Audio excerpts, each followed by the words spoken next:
Welcome back to our podcast. It's going from strength to strength. My name is Dhalia Masud. I'm one of the plastic and reconstructive surgeons. I'm Rachel. And I'm Hayley.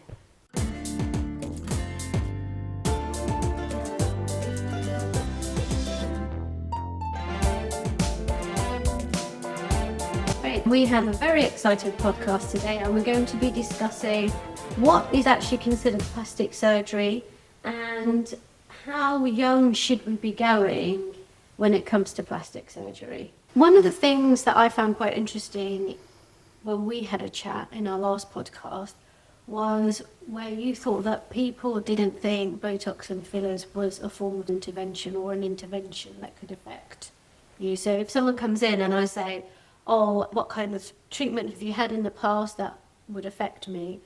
They omit the Botox and fillers aspect. Where did that feeling for you come from? How did you come to that conclusion?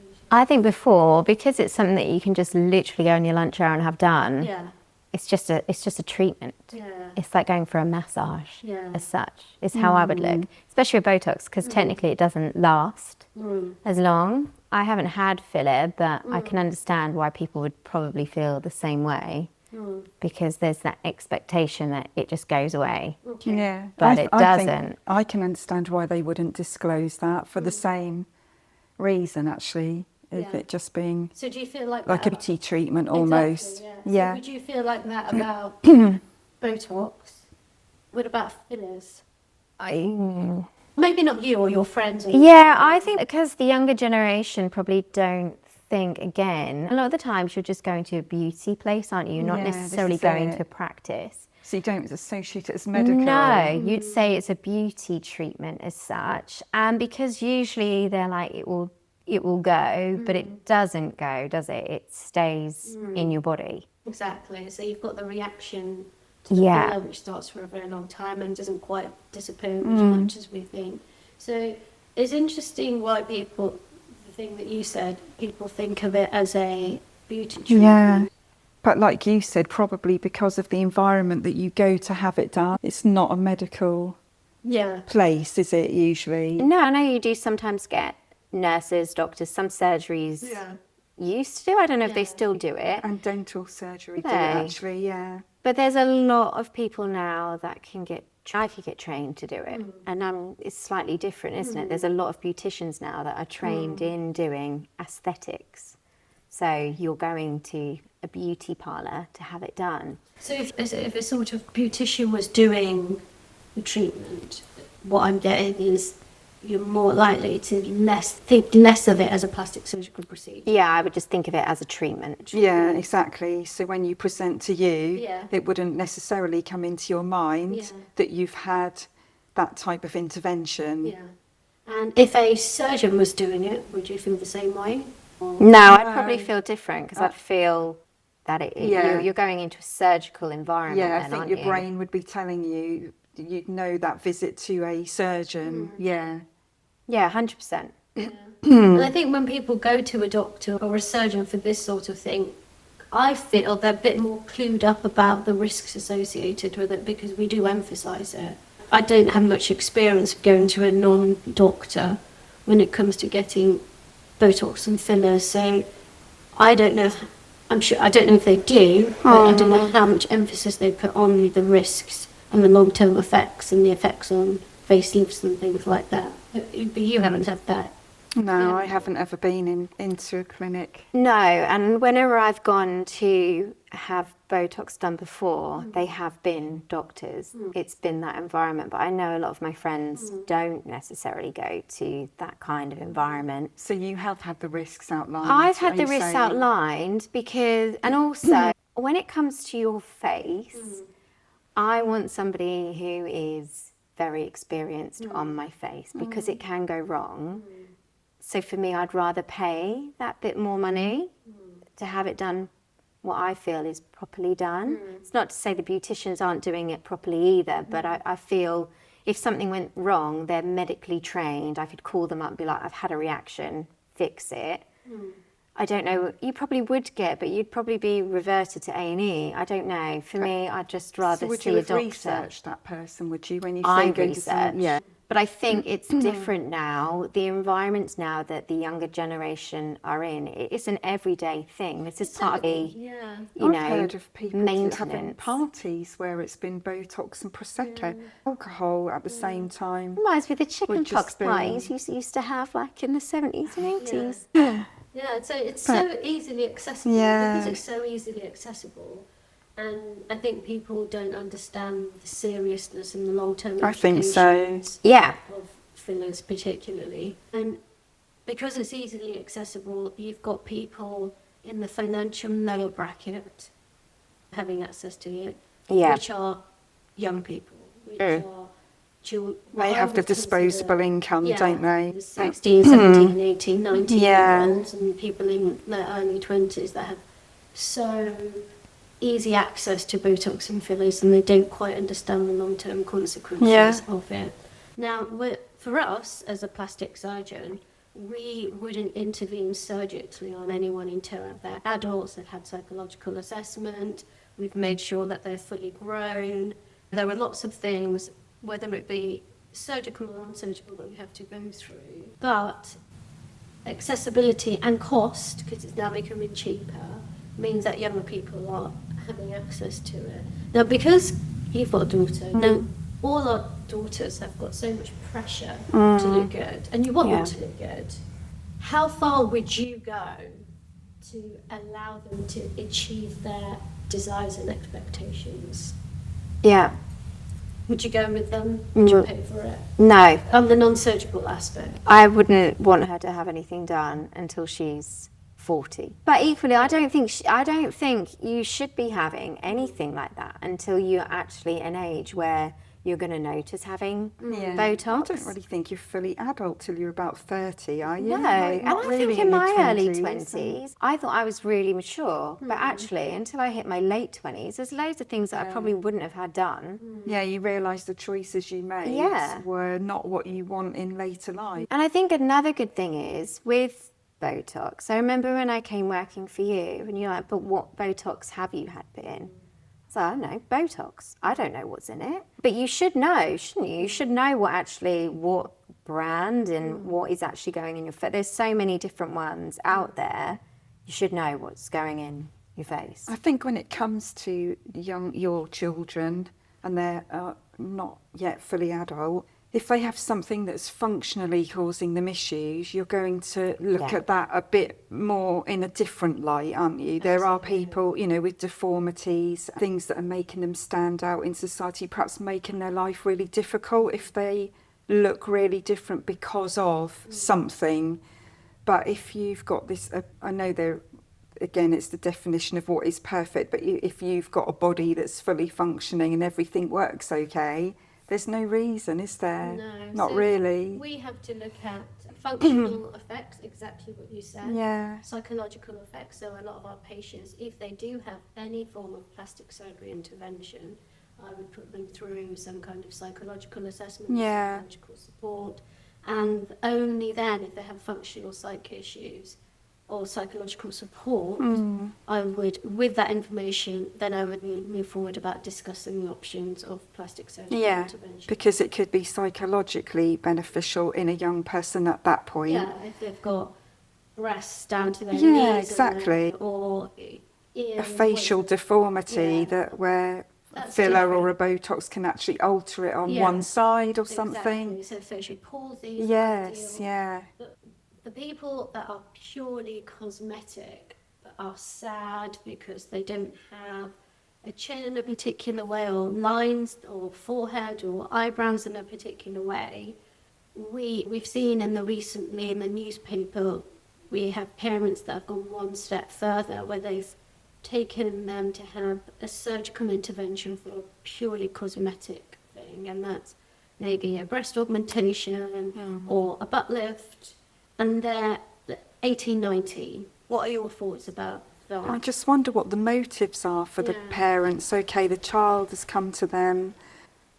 What is that motivational factor then that the parent then thinks that's the right thing to do psychologically, isn't it? I know when children are having a hard time, we know as parents they can make your lives a bit miserable, can't they? If there's whatever the latest craze is. That's been ongoing forever. It'll always be what are the latest shoes or clothes or the fashions. But I didn't get presented with that with my daughter. I do hear her saying, oh, I wish I could have this, but we can all do that a little bit, can't we? But yeah, what's the like you say, it's the latest craze. Before it used to and be then that will shoe change, craze. yeah. And now we've moved on to the latest craze being your breast in a particular way and your backside in a particular way.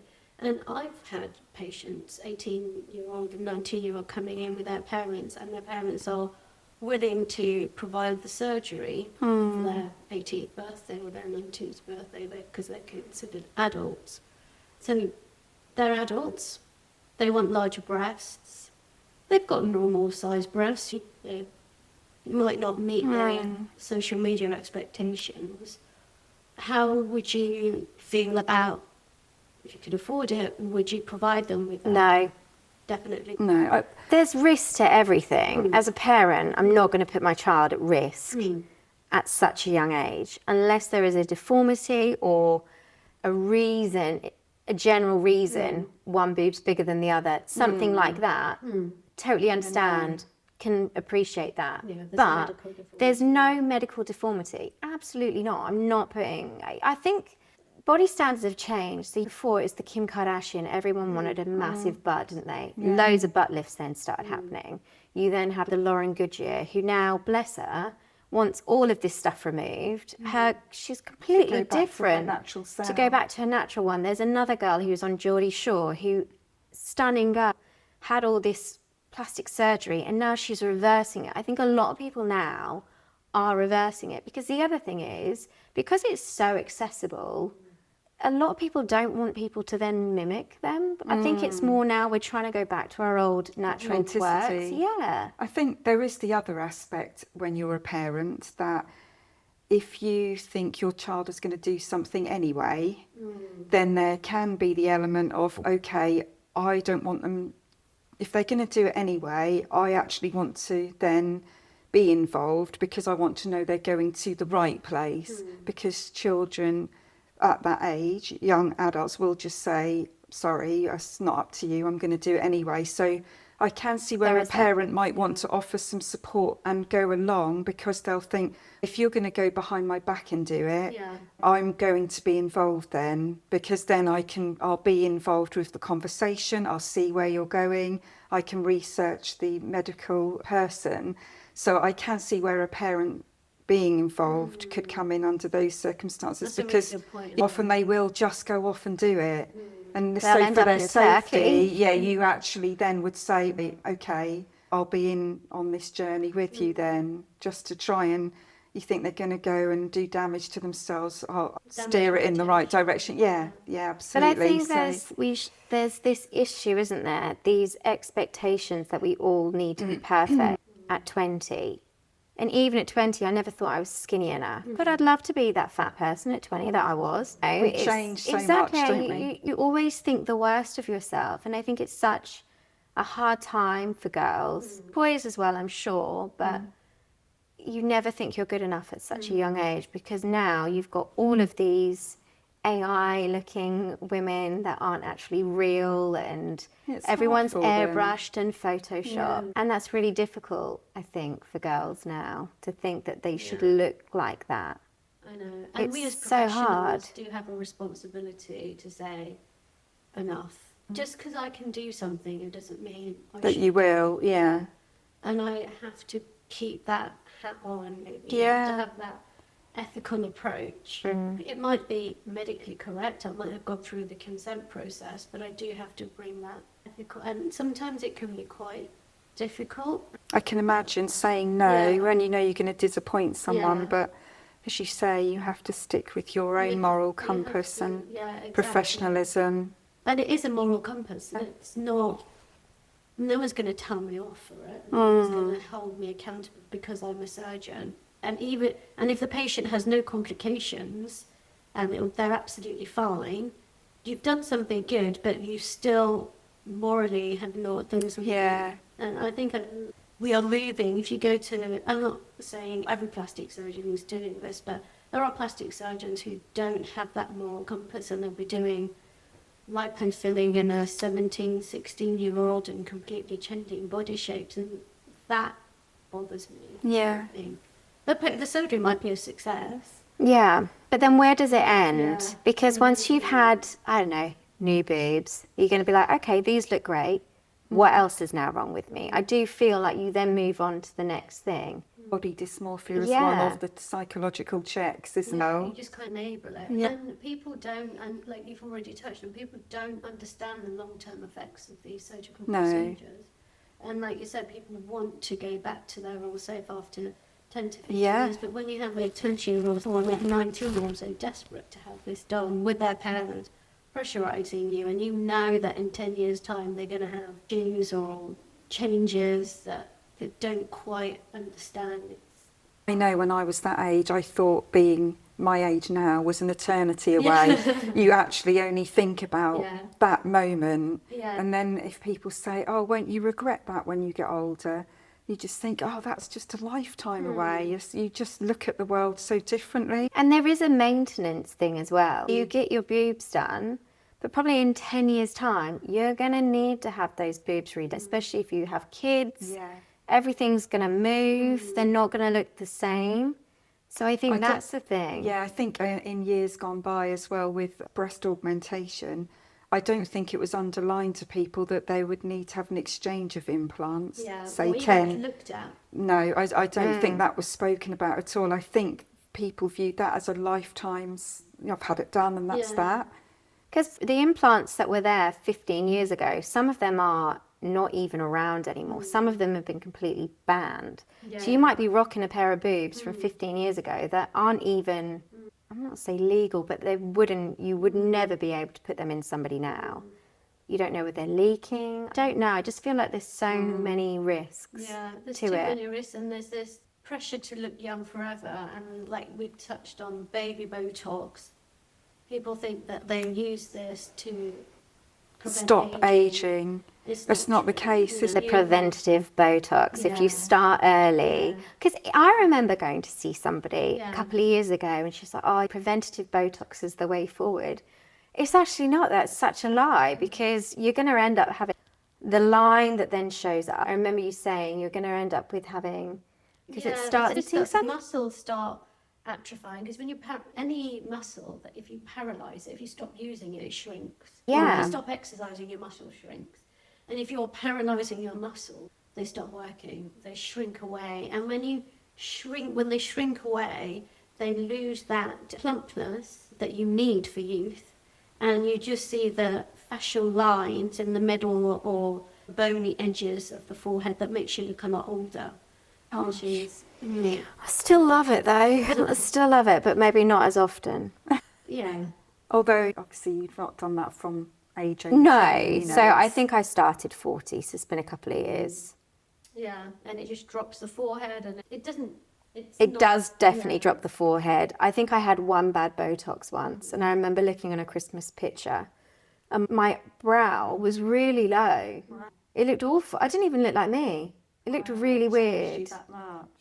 Yeah, it did. It's a hideous picture. Men aren't very good with Botox because they naturally have low brows. So when you drop their brow, it just makes them look really tired. Okay. And if you've had too much Botox, it drops and the eyebrows go further apart as well. Oh, really? They- Yeah, so it doesn't look very good.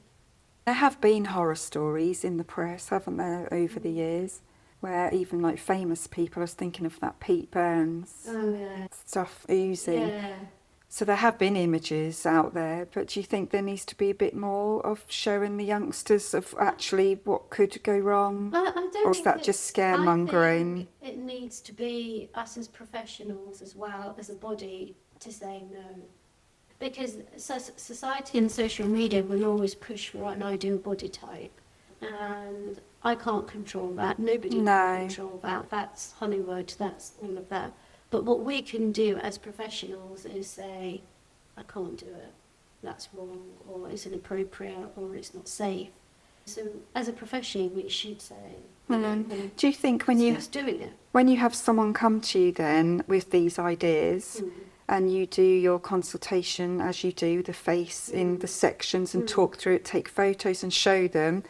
Do you think they view themselves differently after you've had that conversation? Absolutely. In a more positive way? Yeah, they do. Need They don't someone the like you to No, say. the photos you take are hideous. I don't even like it when you take mine No, I show them what they look like. So you think they've, in a way, they've got this idea in their head that they look a certain way. When you, as the professional, point out and say, this is perfect symmetry and this is perfect symmetry, you think they go away and retain that? And I like to think they do. Yeah. I've had a few people that, particularly with noses, I think the nose patients are psychologically a different group because it's not youth, it's not function, it's literally reshaping a nose. That could be a genetic name for, they've got a hump. So those patients, when I show them the photographs, those people, quite a percentage of them, have come in wanting the rhinoplasty, and when I've actually taken close-up photographs, they've actually realised it's not that bad. Yeah. Because they focus on their nose, not on the harmony to the rest of the face. Yeah. So we naturally have a nose that fits our face, and if you've got quite strong features and you want a nose, a petite nose like Kim Kardashian or something like that, it just won't suit their features. And those do understand, and they go, actually, I quite like Yeah, that's really good, isn't it? And we all look in the mirror in bad light, see ourselves at our worst. Yeah. But other people don't focus on that one thing, do they? Because we see each other as a whole, that whole person. You never just think about one element of someone. And that's why we need to look at facial harmony. So when you see all these people in Hollywood with those big faces, the facial harmony is off. And if you look at someone and look at the face of the whole, you would never get to that stage. And if you say no at an appropriate stage, It wouldn't have got there. Yeah, you wouldn't have gotten so deformed that you get. I think the kids as well, the young adults, must be so unhappy that they have to have this pressure. Actually, they probably do just want to be going about their life and not having all of that all the time. The only way I looked at myself as a teenager in my 20s was in the mirror. I never saw phones or I never had that Instagram thing. So I wasn't really constantly having images of myself on camera and comparing it to other people, and they've got that today. And the filters as well. Those are wild. Yeah. I can see that brands are starting to change the way they go with things. There's a lingerie brand, Pour Moi. I think that's how you say it. So they've got women, when they're advertising the lingerie, who they will show the stretch marks or that they've had babies and the skin is slightly crepe look. And they definitely are embracing that, which I think is really positive. I've been really pleased to see it. It's not just completely skinny ladies that they're using. That's really good. Yeah, normal bodies. And have you noticed on adverts as well, people with loss of pigmentation on their faces and that it's being embraced more. I think it's going to take time, isn't it? But the one size fits all. Yes, there is still the pressure on the one hand, but I can see it desperately trying to come in where we normalise everything. But we need more people in social media to so we talked about Pamela Anderson. She's doing her bit. I think as well, a lot of brands don't want to feel like it has to feel authentic when you're doing content. So if it doesn't feel that, the brand is not going to love that. So you need to be embracing your natural self. I think nowadays it's just you'd never know. It's always going to be left and right, isn't it? You're always going to have people who love cosmetic surgery, want to look a certain way, and people who are just want to be embracing their natural look. I think it's just trying to find that happy medium and just being more aware of what you are putting in your body and the repercussions that are going to come later. Because if you are going to be putting loads of filler in your face, it might migrate. You don't know where it's going to end up. It's not just going to dissolve. And I think that's really the key message for young ones. Just know what you're putting in. Go and speak to somebody who's reputable. Absolutely. Great. So, thank you for that final message. I think that's really good. But anything you want to add? Yeah, that's great. Yeah? Yeah. Okay, thank you for that. And Lovely to have you join us. If you have any questions, if you want us to have a discussion about anything, let us know, and then We are going to do a will live, aren't we? We are going to do a live. So- Okay, then see you again later. Bye.